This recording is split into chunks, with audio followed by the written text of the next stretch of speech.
Good evening, everyone. I'm Dr. Charlene Brown from CNA Simulations VR, and I'm here and excited to introduce you to the 7th webinar in the Maryland Emergency Preparedness Network's COVID-19 2020 webinar series. And we're really excited about today's webinar on PPE. Show me yours and I'll show you mine. We have Celeste Wooten, who's a CNA, a certified medical assistant, and a certified palliative hospice nursing assistant, among many other things. And she is going to be our featured speaker today. We're gonna dig down and do a really interactive session with you. So I introduced myself already. As always, we are here because the Office of Preparedness and Response at the Maryland Department of Health believed in this vision. Maryland's National Capital Home Care Association, MINCA, is the lead on framing these webinars, and we are partnering with them to bring them to you. So we want to thank the Emergency Preparedness Network. And if you haven't joined it, you can go to this website and sign up anytime. If you're a home care agency in Maryland or DC and you're not a member of MINCA, this is your chance. Just go to minca.org. And of course, there's my company, CNA Simulations VR. Learn Care Together LLC, which is the company you've been hearing about through all these webinars, has a new trade name. And so this is what we're going by now. We have quite a winter slate of webinars coming up. So next week, Thursday, a week from today, at 4 p.m., we're going to dig deep into social isolation and loneliness among older adults during COVID with Dr. Abrams, one of my former professors from med school.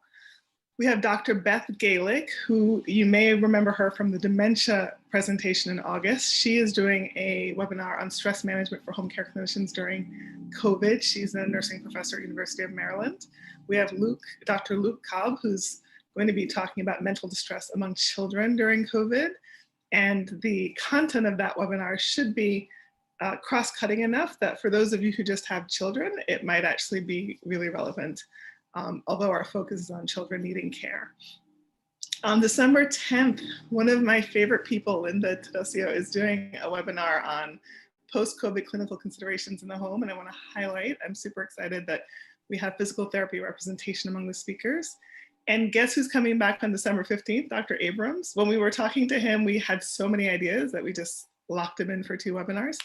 He'll be talking about caring for older adults with COVID. So Dr. Tedosio is doing post-COVID, he's doing with COVID. And finally, we have another CNA presentation on December 17th from Alma Depa-Grin, who I have known for 5 years now. She is a phenomenal presenter. You might remember her from the July webinar. Caring for the caregiver, perspective from a CNA. All right, that's what's happening. So if you haven't signed up, literally just go to the website and sign up for them all. We'll see you in the coming webinars. And what's even better is that we have more that aren't even on this list, so stay tuned. Now I'm excited to introduce you properly to Celeste. She's been a hospice certified nursing assistant for over 20 years, but I met her last year at the conference for the National Association of Healthcare Assistants, NACA, in Arkansas. And I just had such respect and admiration for her at that time that we kept in touch. And she is one of the most accomplished CNAs I've ever met. So not only is she a CNA, a medical assistant, certified hospice palliative nursing assistant, but she is involved in so much CNA leadership. She's on the steering commission, the CNA steering commission for the National Hospice and Palliative Care Organization. She's on the board of directors for that same organization, the National Association of Healthcare Assistants. And if you're a CNA in the audience right now and you're like, ooh, I wish I had a professional association I could be a part of. Well, there is actually one, the National Association for Healthcare Assistants. And if you Google NAHCA, N-A-H-C-A, like you'll find them and you can join the community. At work, Celeste is the senior CNA lead for Intrepid Hospice of Virginia Beach. Being the senior CNA lead means that she is responsible for a team of CNAs, and she has had multiple occasions of training, giving feedback, overseeing their engagement around PPE. She even has a role in terms of thinking about how PPE needs will evolve over time, and they are gearing up for winter and the rising burden of COVID-19. Beyond her CNA leadership, Celeste has a wonderful husband, 3 children, 2 grandsons, and really is a career CNA who has a sense of commitment and ministry to her patients. And like I've really been impressed with her level of drive and sense of commitment and mission to being a CNA. And I just want to celebrate her. And I really feel like we're lucky to have her today. And so with that, after my admiration song for Celeste, we're going to take a moment and actually do a poll that Celeste has asked us to run.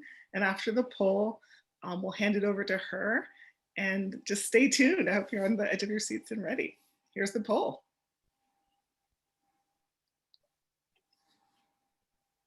It's a really easy poll.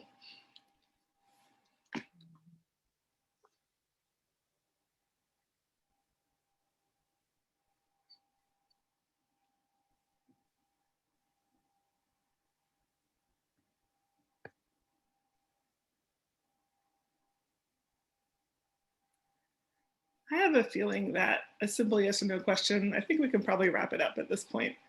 What do you think, Nelson? Okay. Yes, fantastic. All right. That is good news. So now I'm going to stop sharing my screen so we can see Celeste's beautiful face and hand it over to her.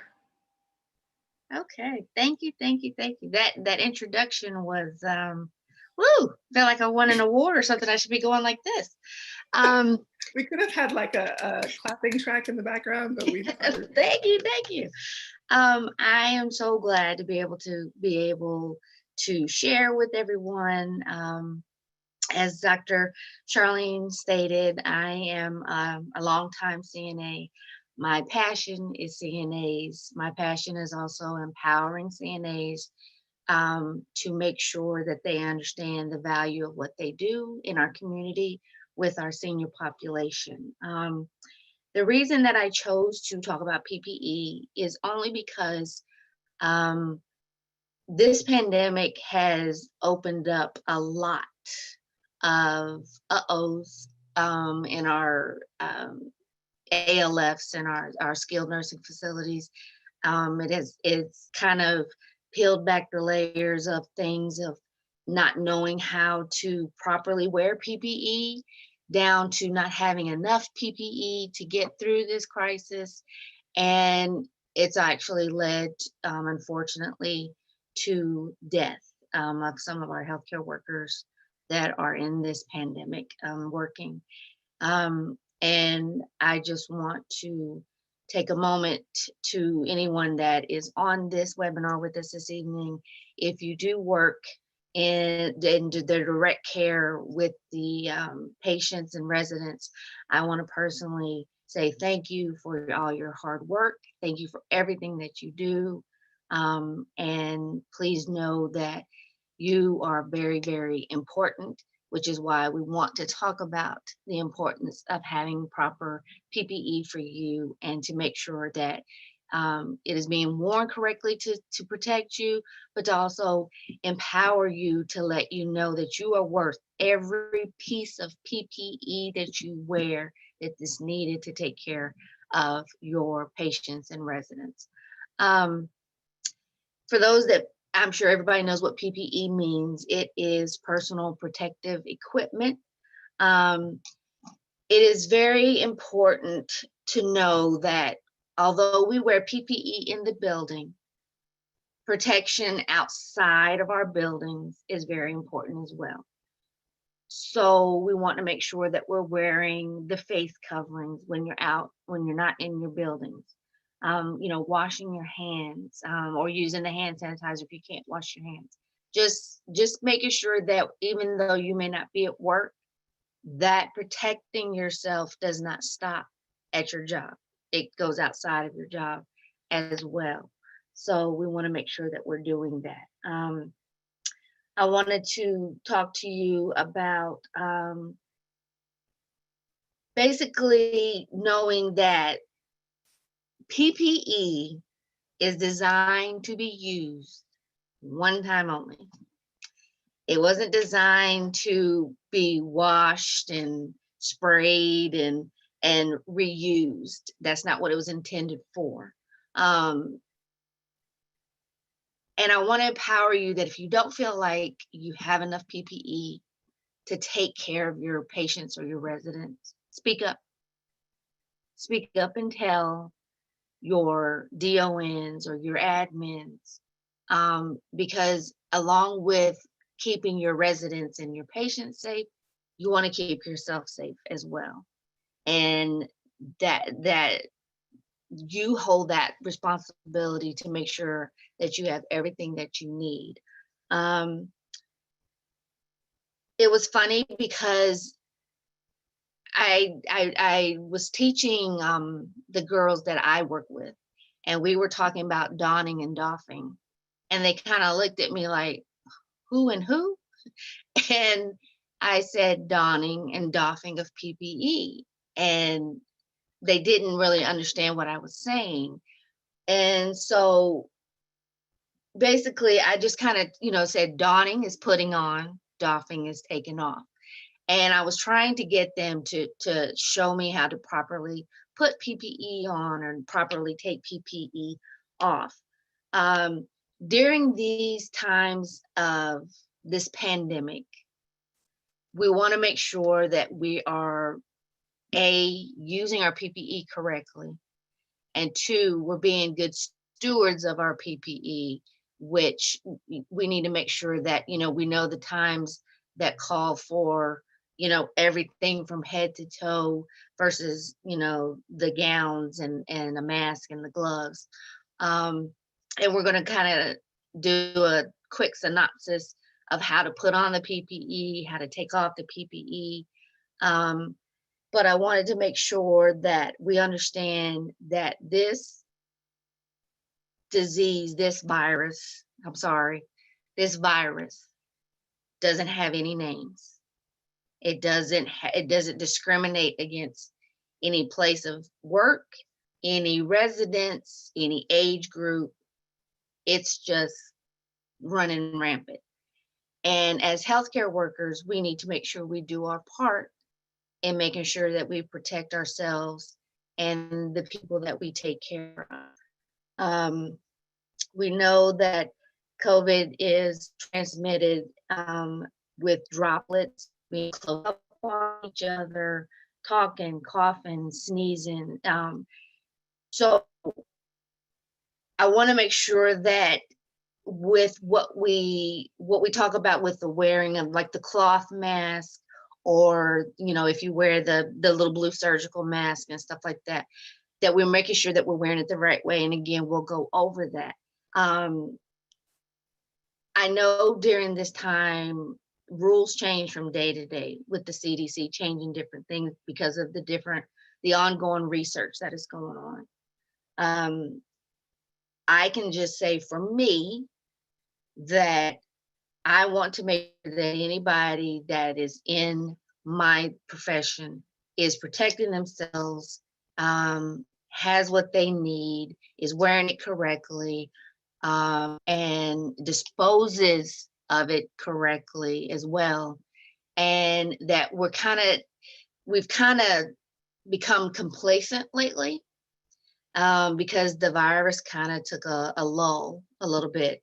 And I've started to see people, either not wearing the mask, or they're wearing the mask like hanging off the ear, or they're wearing it down here, or I've seen different things. So we want to talk about best practices to make sure that we're keeping everybody safe.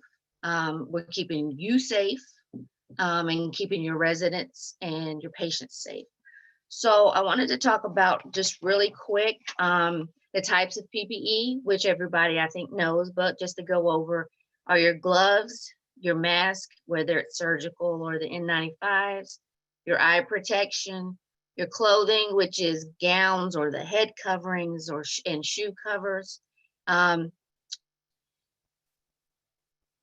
personally went on Amazon and was buying masks and safety glasses and anything that I could get just to have for myself.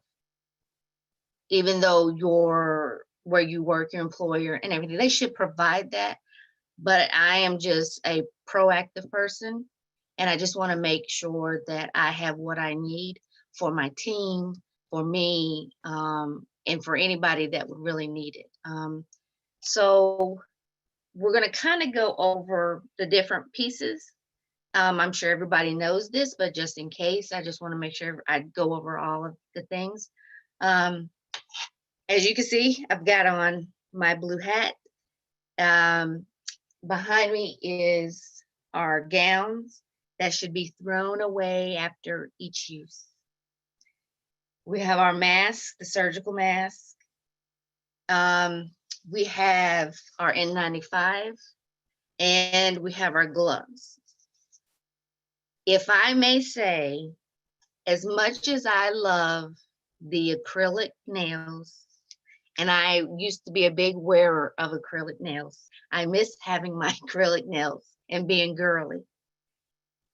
But I'd rather be short nails and clean and still doing my job.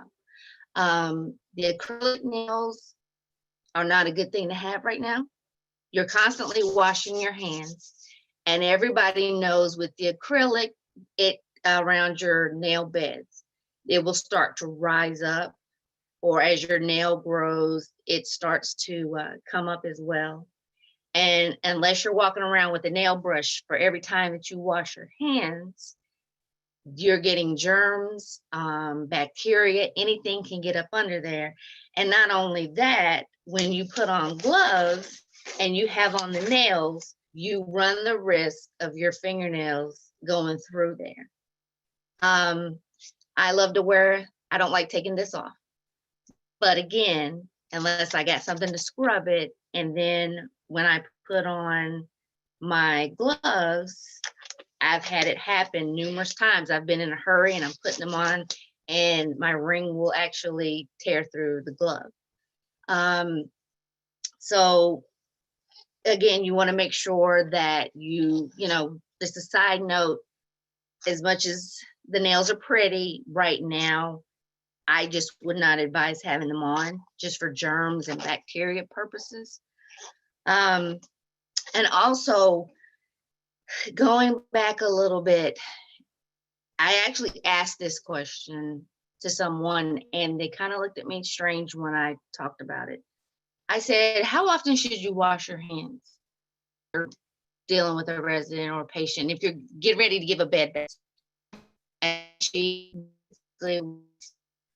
she explained to me, I do what I have to do and take it off and wash my hands. And I said, okay, and I said, but you should wash your hands before you put your gloves on. Put your gloves on, do your task, take your gloves off, wash your hands again. And it's just little basic things like that could mean the difference of you possibly getting something, transferring something, little bitty idiosyncrasies like that. So we want to make sure that we're washing our hands. Invest in some good lotion, I will say, because you're going to be washing your hands a lot. I have these type of safety wear glasses. They're not very fashionable, but they do the job. I know that some people that wear glasses, some can get the ones that can fit over their glasses. I wear glasses myself, but I can't have two pairs of glasses on. So what I normally do is if I have to wear my glasses, I will have my shield on. So someone just asked me a question. My glasses, I actually got them from a scrub store that is here in Virginia Beach, but I believe you can order them off of Amazon. I actually ordered a couple more today. The N95 mask. These masks right here, yes, they're hot. Yes, they will leave bruises on your face. One thing I will say with these, I don't have time to do the makeup thing anymore, because by the time I put these on and then I have the mask face, and then of course everybody's getting the famous, as they call it, the maskne now. Um, and it is happening. So you want to be careful, because again, you have to be good stewards of the PPE that you've been given. And so if you get makeup and all that stuff inside of these, then that gets all nasty. And then, if you're having to put these back down in a bag, because I don't want to go against what anybody's places may be telling them. But if you are having to reuse these, if you've got makeup and lipstick and all that stuff inside of there, that's just ick. And you don't want to put that right back on your face again for the next day. This is the surgical mask. There's all kind of different kinds, but this is normally what you see everybody wearing. And again, the same thing applies, that the makeup, and you're putting these on. And then I toss these. I'm just gonna say it. I toss these. I just wearing these over and over and over again. I can't do it. I toss these. Some people are being asked to wear the face cloths. The face cloths, if that is what you're being asked to wear, please, please, please, please wash it every single day. Do not wear it 2 days in a row. Do not wear it 3 days in a row. If you can get you a collection, like a week's worth, and every day you just wear a different one until you get to the last one and you wash them, however you want to do it. But please do not wear the same cloth every single day to wherever your building is, because you're just bringing back in whatever's on the outside of that. So I have shoe scrubs, or the shoe covers, but some places are not making you use those. Some places are. We do, only because I go into some patients' homes, and then I also go into buildings as well. So we actually do use the shoe covers. So we're going to do a little bit of the donning. And so first you would do is your gown. And I'm just going to kind of be in the chair and do this, but you would put this on. And I want to make sure that I emphasize this, the tie goes in the back. It does not go in the front. So you'll have this on.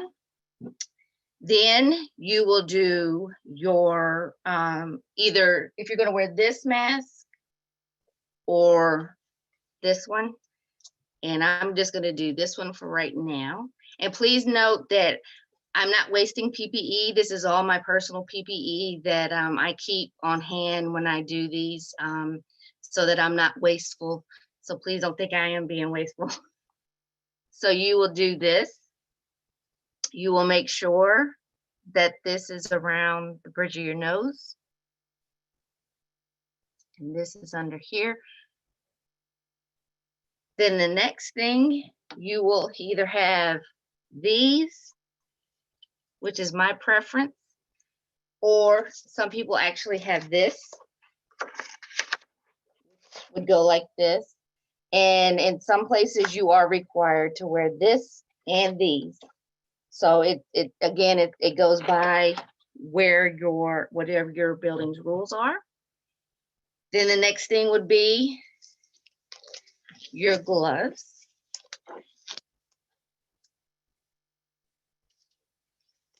And then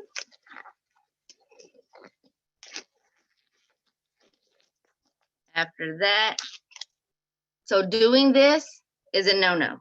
You do not touch your face. Everything that you're touching, it's whatever you're touching is going to become contaminated. So, I mean, you're doing things with the patient. So you just want to be careful about touching everything. And then I've seen people go like this to try to get their glasses up. just be mindful to just try your best not to touch your face like that. So taking off, this is a very important part of the process, because you've been in the room now, you've done what you needed to do with the patient. So taking off is to me, because you've become contact now with everything, this is like a most important part, to make sure that you're taking it off the right way. So first, you would take off your gown, and normally I would untie it. You would take your gloves, and then you would do the same arm and take your glove off that way.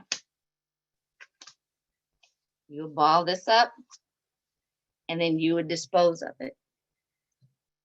The next would be these, or your face shield if you had a face shield on. Then you would do your mask. Then you would go and you would wash your hands. Scrub them, wash them, scrub them, wash them. Just keep sing happy birthday is what I tell everybody. Just kind of sing it, and and and do the scrubbing, the nail brush. Make sure you get a paper towel to turn off your water. Then throw your paper towel away.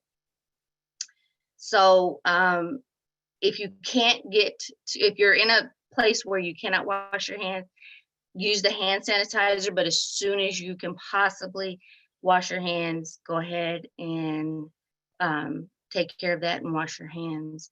And I think I'm going to pause for a minute, because I think Dr. Brown had a couple of slides that she wanted to try to show, and I wanted to give her an opportunity to show those before we kept going.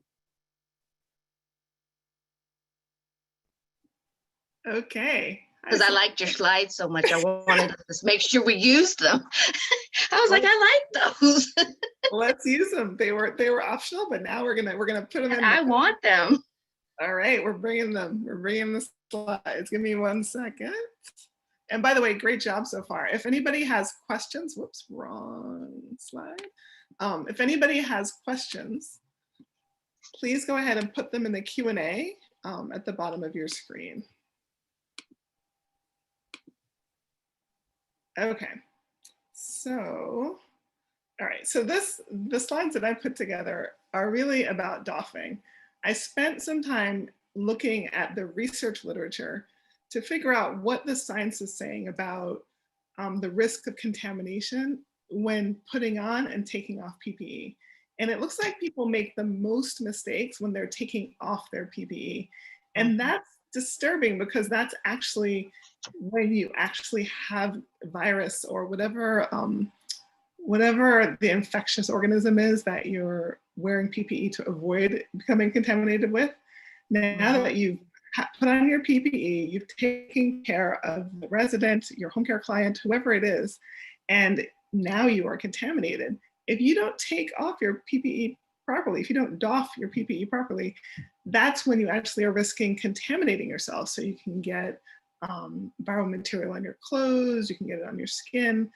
So donning and doffing matters, but doffing really matters. It's the highest risk part of engaging with PPE. And the other challenge is that you get really tired. By the time you've worked and you've taken care of someone, you're just exhausted. And it's very easy to just kind of want to rip that stuff off and get going. But that's the time where you have to be really deliberate and careful and do it slowly. So there was a study at the University of Pittsburgh where they videotaped people gowning and gloving, and they found that 80% of people were self-contaminating themselves. These are some of the most common doffing errors that I found across a bunch of different research articles. One is, I mean, Celeste really just highlighted the importance of washing and washing again and washing again. Minimum of 20 seconds. And it's not just, you know, like run your hands into the water with a little bit of soap. You really have to wash all of your hands, your wrists, work on your fingernails. Like it's really important to wash your hands. Too vigorously removing the isolation gown. So if you just like want to get it off, you're shaking up all that virus, right? Like you can actually get virus on your clothing. Removing your gown at the wrong time is also another common mistake. Touching the inside of your gown or glove with your gloved hand that is contaminated with virus. Touching the outside of your gown or glove with your bare hands, another mistake. Touching the side edge or front surface of the face shield with your gloves.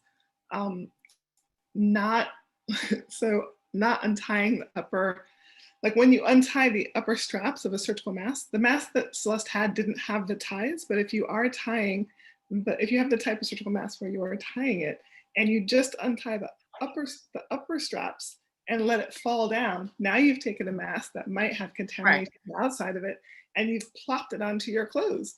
And so you're contaminating yourself. And again, too vigorously removing your gloves, not peeling your gloves away inside out, as Celeste was showing you. These are some of the most common doffing errors. And these are the things that put you at risk of actually becoming exposed, whether it's to coronavirus, C. diff, MRSA. There's so many, like beyond the pandemic, before and after the pandemic, there's so many reasons that we wear PPE. There are few infections that require us to wear full PPE, but regardless, these rules apply because all of this research was done, the majority of this research was done before the pandemic. So these were problems that existed even before the stakes were so much higher. I think I'm gonna stop there and hand it back over to Celeste. If we wanna talk about masks and aerosols later, we can, but for now I'm just going to stop sharing and hand the reins back over. Okay, so I think one of our questions is, when do you take shoes off? Wait, when do you take off shoe covers to avoid contamination on your way out? Oh, okay. Well, with me, when we do the shoe covers, I kind of take everything off. Like when I take off my gown and gloves, I kind of bend down and with the gown and all that stuff rolled up and take my shoe covers off with that and throw it in the trash. That way everything dirty is going into the trash. But Dr. Charlene might have a different way to do it, but I just figure since that's a dirty thing, take it off and just dispose of it at once.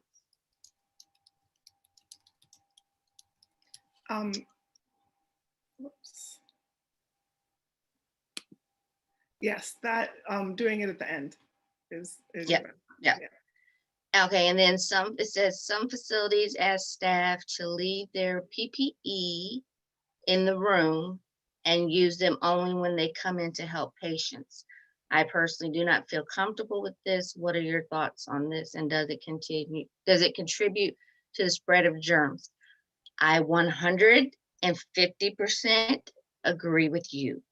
I think you should do your PPE before you go into a patient's room or resident's room.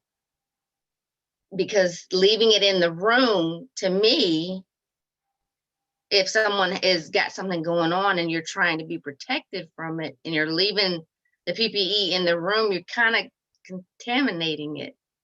So I would want my PPE on the outside of the room, put it all on, then you approach your resident or your patient with the PPE on. So I agree with you on that. I think that's not the right way to do that. Just one thing to also invite when people ask questions, if you could identify what you do, like are you a CNA, are you an agency administrator, are you a nurse? Let us know a little bit about who you are as well. But there's one more question there, Celeste. Sorry. Our gowns. I think you answered that. Yes. That's a negative. No, yes. You should not reuse gowns. They are intended for single use only. When you're done with the patient or resident, sorry, I deal with patients, sorry, it's hard for me to get out of that patient. But when you are done with your resident or patient, toss it. That's what it's designed for. It's one-time use, throw it away. Please, please do not put a gown on and go from room to room. That is spreading whatever's on your gown to the next person that you went to. Once you're done doing what you have to do with your resident or patient, take that gown off properly, everything else, roll it up, toss it away.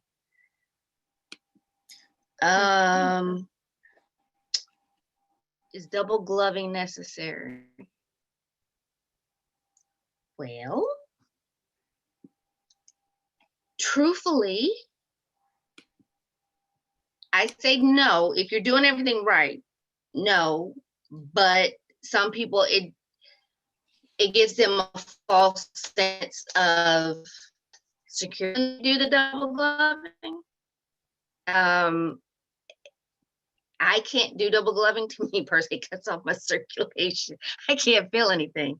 But to me, it's kind of giving you a false sense of security because you're thinking, oh, I've got 2 pairs of gloves on. I'll be okay. Nothing will happen. No, you do your one glove and just follow your steps. Really, that's all you can do with that. And just to piggyback on Celeste, the CDC does not recommend double gloving. Yeah. But we have some questions in the chat too.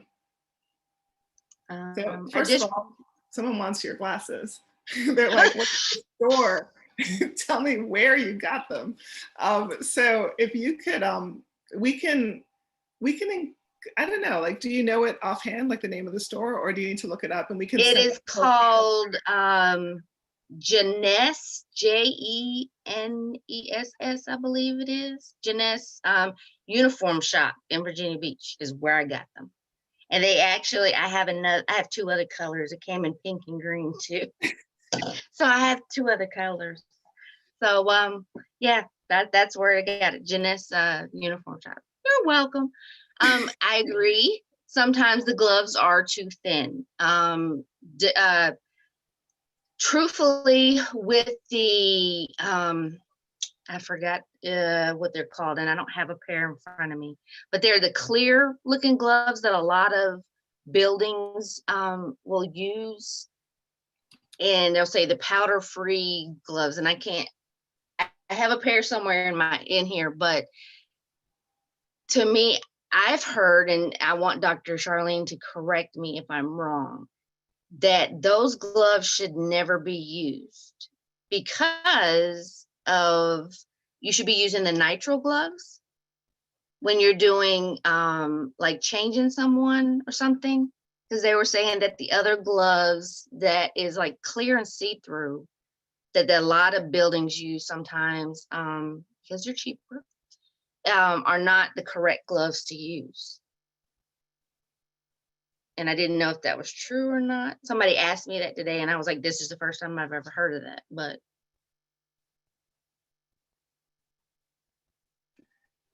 They should be using medical grade gloves. Like it's not, not the gloves you use to scrub out your tub or the gloves. Like it shouldn't be, like, I can't really tell what kind of gloves you're describing, but it should. I don't want to step away and get them, but. Yeah, but they should be designed for clinical care. And so latex gloves are a good example. Some people have latex allergies, and so there are other gloves that have been designed for people with latex allergies, Right. without knowing the specifics. But there are some really thin gloves that are not meant for caring for people who are sick, that may be used for household purposes or for other purposes. Right. It like definitely should be medical grade gloves. So. Someone said, do you use reusable shoe covers? I did not know there was some. I only use a disposable, so I don't think, no, I wouldn't. I just couldn't do that. And it says, my company offers washable gowns. Is that okay? Okay, my company actually has those as well. And what they were doing was, we had those when everything started going crazy, when this virus first started happening, and we couldn't get gowns, we couldn't order gowns, we couldn't find gowns, but we could find the washable gowns. So we used those. I mean, it just had any amount of protection. The only thing that I can offer you and tell you is, if you use those, please, please, please be very careful with how you're taking them off, and making sure you're taking them off just like you would the regular disposable gowns. We want to make sure that, with that fabric, we don't know if that fabric is, holding in anything. And if you just kind of go like that to take it off, because you're thinking, oh, it's a washable gown, I'm just going to throw it into no, you actually need to take everything off if you're going to use washable gowns, just like you would if you had the disposable gowns, making sure you're removing it the right way, rolling it up, folding it up, and disposing it wherever it is you guys need to dispose it for it to get washed. There are guidelines, to piggyback on what Celeste is saying. There are guidelines that have existed for a long time about how to use PPE and how to dispose of PPE and what's not reusable. But in the context of the pandemic, there had the NIOSH, the National Institute of Occupational Safety and Health, has come out with recommendations for preserving PPE. And so there are certain things that facilities are now permitted to do to optimize their ability to keep using PPE in the context of an emergency. So it's not standard practice, but they should always, like, if an item is reusable, which I don't really like the idea of, but it's, I mean, it's, you guys see her cringe when we said that. Yeah, but it is a pandemic, and there are changes, like the importance of sanitizing those materials cannot be overemphasized, and understanding how they're doing that will be really important. So we have more questions. Amma wants to know, advice for those of us who wear glasses, always fogging up and can hardly see. That's the $1 million question, because mine do the same thing, and I'm standing here trying to do like this, and so I'm not touching them. And if somebody knows a trick to that, I'm game to hear it, because my glasses fog up as well, especially when I have my mask on. And then if I have on the shield, I'll get the fogging as well. So I will throw that out for anybody that may have a quick solution, because I have yet to find it. I did the whole shaving cream thing that I saw. I was doing anything and everything, and nothing has worked yet. So I wish I had a good answer for that one, but I've yet to understand it either. My mom wears glasses too, and she was trying to find ways to where her glasses wouldn't fog up either. And so that's a hunt still, that we're still. So Celeste, I just Googled how to avoid. Do you change hair cover? Huh?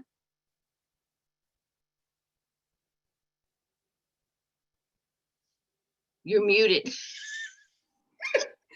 I was saying that I just Googled how to avoid fogging up your glasses with a mask, and there was the Cleveland Clinic, which is a really reputable elite medical institution, actually has a whole article. So I'm going to just share my screen and let's see what they have to say. Oops, wait, hold on. Welcome to my desktop. Okay, so ways to fight the fog.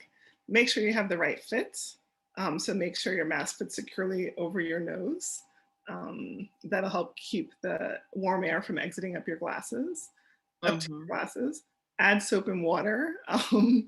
So I guess soapy water in a soft cloth.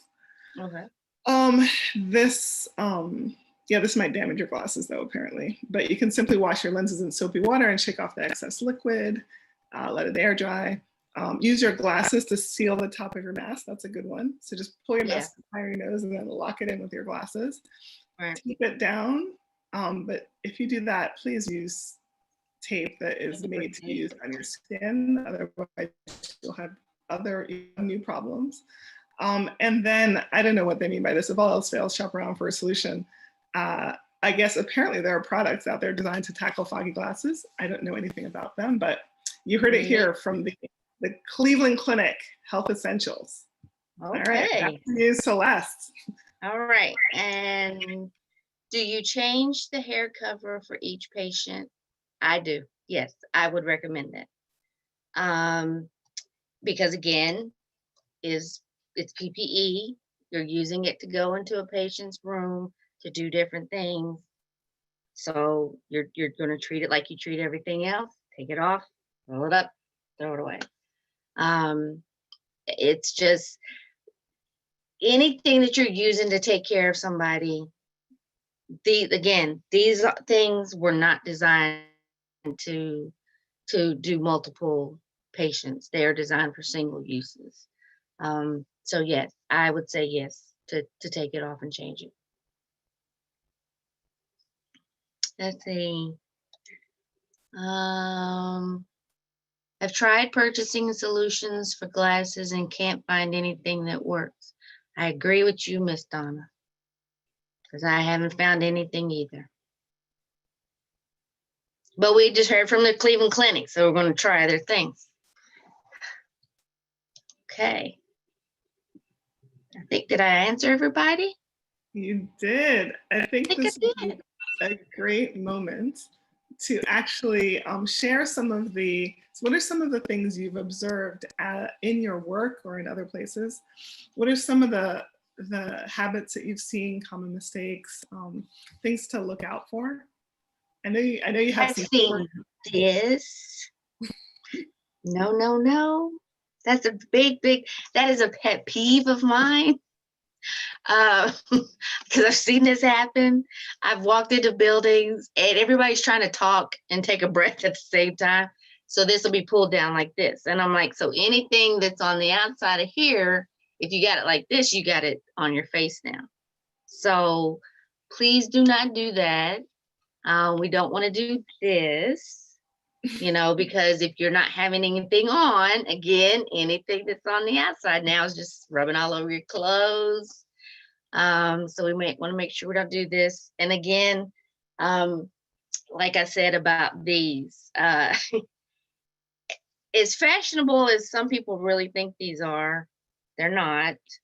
But we want to make sure, again, I re-emphasize about this. And again, I'm not going to untie this because I use this for demonstration, but you want to make sure this is in the back and this is pulled up. We don't want it hanging down here, hanging to the side. This is about protecting you. So take the extra minute or two to make sure that you are doing that right. And again, I just want to emphasize, if nothing else, about your hands. These are your tools. This is what you use to take care of your patients and your residents.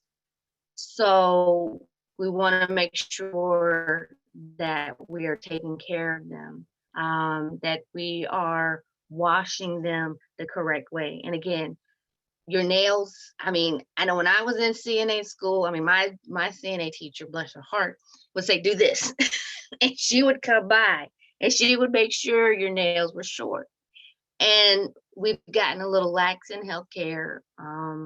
In some of our buildings and stuff, I'll see people come in, get the nails done, looking nice.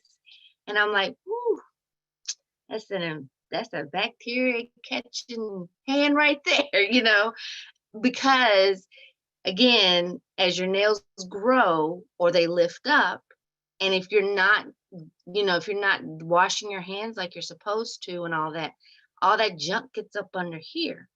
You want to make sure you carry nail brushes. And then on top of that, you don't want to accidentally scratch nobody. You don't want to tear nobody's skin. So it's just, these are your tools to work with your residents and patients. So take, very good care of them. And just, I know a lot of people probably, maybe have watched this and got a little giggle out of it because they're like, I know how to wear PPE. I know what it is. But I wanted to use this to empower you, to show you you are very, very important and you are worth every single piece of PPE that is available to you. You're worth every piece of it. Make sure you use it. Make sure you use it correctly so that, you're protecting yourself and you're protecting your residents. And we're just trying to get through this crazy time that we're living in right now as best as we can so that, we can get on with our lives. And it's going to be a minute. We're going to be in this battle for a minute. But while we're in it, we want to make sure that we are doing everything that we need to do to protect ourselves. Words of wisdom. So somebody died. Home visit. The side would be fully protected, but